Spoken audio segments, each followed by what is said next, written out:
Je te rassure, tout va très bien se passer. Puis tu verras, ce sera pas long. C'est assez stressant, mais d'accord. Hey, salut à tous, c'est le pauvre fou. Aujourd'hui, je vais vous parler des suites au cinéma. S'il est convenu que le concept de la suite est assez simple à comprendre, dans le sens où une suite, c'est une œuvre qui partage des caractéristiques communes avec une autre qui la précède. En général, il s'agit des personnages centraux et du cœur de l'intrigue. Mais là où les choses se compliquent, c'est dans la façon dont le concept de suite est utilisé sur le plan commercial et marketing. Je vais donc partager avec vous 7 soucis que l'on rencontre lorsqu'on veut qualifier un film de suite. Pour vous expliquer où je veux en venir, je vais tout de suite prendre comme exemple Charlot, ou The Tramp en version originale, le célèbre personnage de Charlie Chaplin. Vous l'aurez remarqué, dans la plupart de ses films célèbres, Charlie Chaplin véhicule ce personnage, mais en réalité, les films n'ont rien à voir les uns avec les autres. Vous pouvez par exemple regarder Les Temps modernes, et puis The Kid, vous verrez que les deux histoires ne partagent rien en commun. En soi, jusqu'à présent vous allez me dire, il n'y a pas vraiment de souci. Mais si je vous dis Indiana Jones, vous verrez que les 4 films qui existent pour l'instant et qui mettent en scène Indiana Jones sont eux vendus comme des suites. Ben oui, je vous parlais d'aspect commercial, on est en plein dedans. Dans le fond, Indiana Jones, tout comme les James Bond par exemple, eh bien ça fonctionne comme le Charlot de Charlie Chaplin. Les 4 films de la saga tiennent indépendamment les uns des autres. Il n'y a pas de lien au niveau de l'intrigue, il y a juste le personnage central qui revient à chaque fois. Mais là, on le vend comme une suite. Du coup, ça peut troubler la compréhension du spectateur. C'est qu'une même recette n'est pas forcément vendue de la même manière d'une production à une autre. Ici, je vais prendre le cas du film Halloween, mais uniquement la saga d'origine, car il faut le savoir, il y a eu des remakes récemment. Le premier film date de 78, est réalisé par John Carpenter. Le deuxième le suit. John Carpenter est encore au scénario, mais plus à la réalisation. Quant au troisième film, il faut savoir qu'il n'a plus aucun lien narratif avec le premier, mais il s'appelle bien Halloween 3.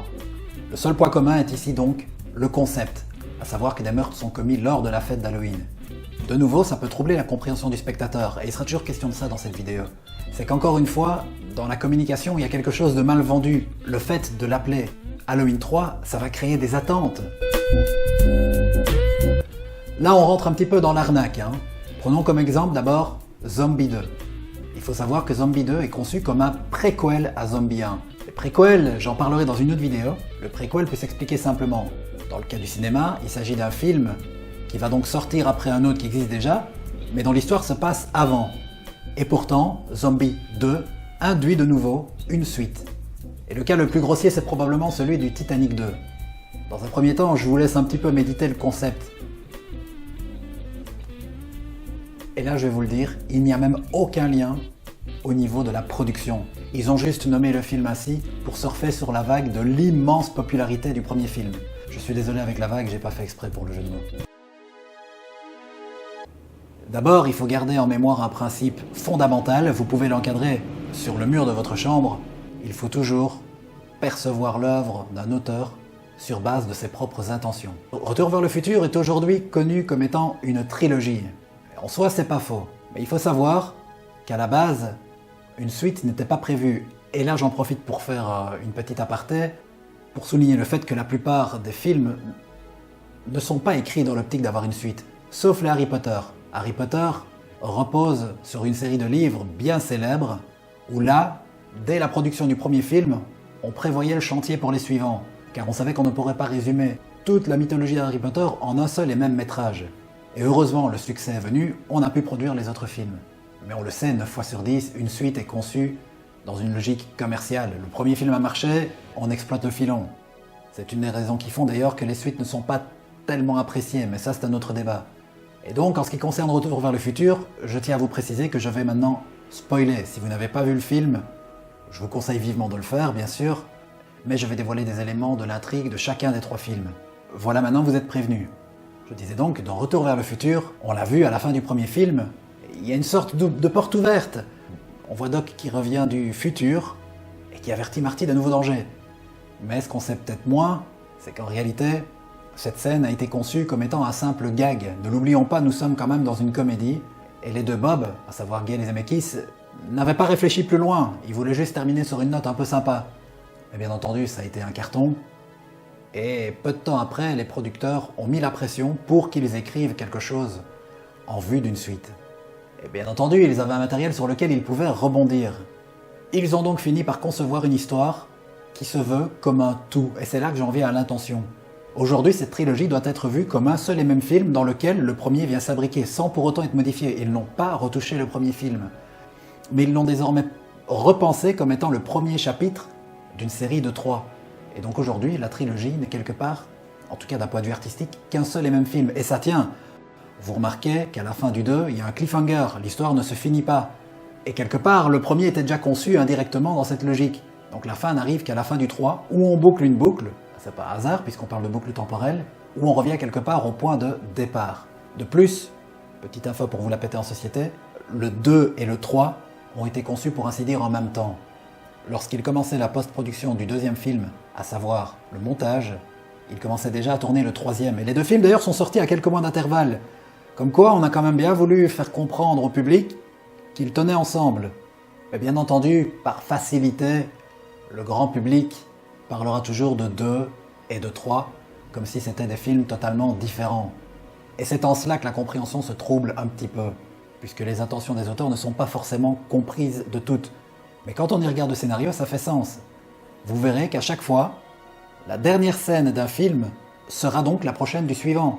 Et certains éléments qu'on retrouve dans le deuxième film trouveront ce qu'on appelle un paillement dans le troisième. Un paillement, ça veut dire une résolution.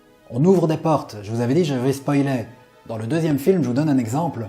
On voit à un moment donné Marty qui visionne une vidéo de Clint Eastwood qui utilise un gilet pare-balles. Et ce n'est qu'à la fin du 3 que lui-même se resserre de cet artifice pour se sauver la vie. Il y a d'autres exemples comme ça, mais le but de la vidéo n'est pas de s'étendre là-dessus à l'infini. Je pense que vous avez compris la logique.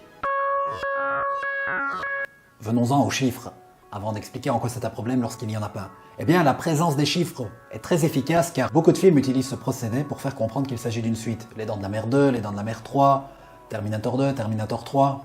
Vous avez compris, la plupart font comme ça d'ailleurs. À la rigueur, ça peut amener un petit souci supplémentaire. D'un point de vue éthique, c'est que malheureusement, bien souvent, on va rebaptiser le premier film. Maintenant, on entend souvent parler de Rocky 1, de Jurassic Park 1. Alors que non, le titre ne change pas. Mais ce qui arrive, et là je vais vous parler de Star Wars, c'est qu'on finit par donner a posteriori un sous-titre au premier film. Le film de 77, donc le premier d'un point de vue chronologique, s'appelait tout simplement Star Wars, donc la guerre des étoiles en français.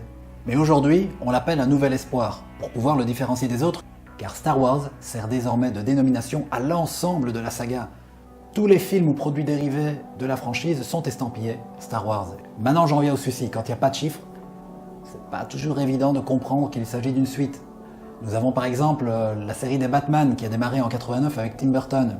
Le deuxième s'appelait Batman le défi. Alors certes, toujours le même réalisateur et toujours le même acteur dans la peau de l'homme chauve-souris.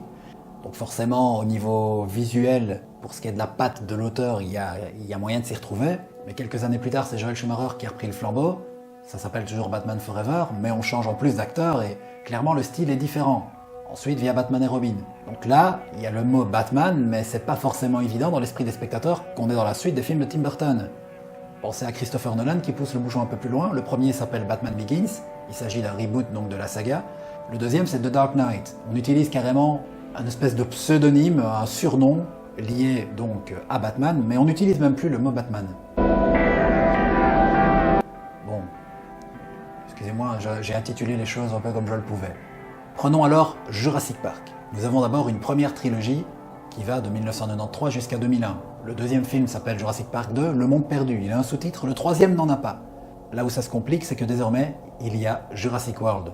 Jurassic World est sorti 14 ans après le numéro 3. Et contrairement à ce que le nom indique, puisque nous n'avons plus Park mais World, c'est quand même bien une suite de la première trilogie. Alors, il y en a qui disent que Jurassic World désavoue le 2 et le 3. Pas exactement, il n'y a rien dans ce film qui empêche le 2 et le 3 d'exister, c'est juste qu'on ne fait plus allusion aux événements qui se sont produits. Maintenant, revenons-en à nos moutons. Où est-ce que ça pose souci? Eh bien, tout simplement, Jurassic World n'est pas un reboot, mais on nous le vend comme tel. On ne nie pas que c'est une suite, mais d'un point de vue marketing, clairement, on essaye d'attirer une nouvelle génération. Et puis, on va pas se mentir, les 2 et 3 n'ont pas été des francs succès. Bon, commercialement, si, en tout cas, le 2 a cartonné. Mais du point de vue critique et réception publique, et surtout de l'image qu'il véhicule à travers le temps, on peut comprendre qu'à quelque part, si Jurassic World s'était appelé Jurassic Park 4, il serait déjà tiré une balle dans le pied. Une nouvelle génération, aujourd'hui, est née depuis la sortie du premier film. Il fallait donc un vent nouveau, manifestement. Mais de nombreuses allusions sont faites au premier film. Donc là, clairement, c'est une suite, il n'y a pas à en discuter. Prenez l'auberge espagnole. Si maintenant je vous parle de poupée russe ou de casse-tête chinois, eh bien ce sont les suites de l'auberge espagnole. D'un point de vue narratif, ça marche. Les acteurs reviennent et tout le bazar. Tout y est. Mais il n'y a plus le mot auberge ni le mot espagnol dans le deuxième titre. Mais on est d'accord, on fait appel à la subtilité du spectateur puisqu'on joue de nouveau sur une expression populaire et on utilise la notion de nationalité. Pareil avec le casse-tête chinois. Pour le reste, il n'y a vraiment rien qui indique que c'est une suite. Voilà, je vous invite à présent dans les commentaires à me faire part, vous, d'éventuels problèmes que je n'ai pas soulignés et que vous auriez constatés, et aussi me dire en quoi est-ce que vous pensez que faire des suites c'est une bonne ou une mauvaise idée. Puisque comme je l'ai dit plus tôt dans la vidéo, ça fait débat. Pour ma part, ça ne pose aucun problème, dans la mesure où ça reste suffisamment fidèle au matériel d'origine, mais aussi dans la mesure où ça apporte quelque chose de nouveau. Parce que faire une redite, comme c'est bien souvent le cas, ça n'apporte pas grand intérêt. Ça doit prolonger le propos si vous voulez. Voilà, ça c'est mon point de vue. Alors, si vous vous êtes pas abonné, ce serait vraiment cool de le faire avec un petit pouce vert. Et bon, les commentaires, ça je l'ai déjà dit. Ça m'aidera beaucoup à grandir sur YouTube et je vous en remercie d'avance. Prochainement, je vais vous parler des remakes et des reboots. Donc, on va prolonger un peu la thématique, mais là on ne parlera justement plus de suite à proprement parler. Je vous expliquerai la différence. À bientôt!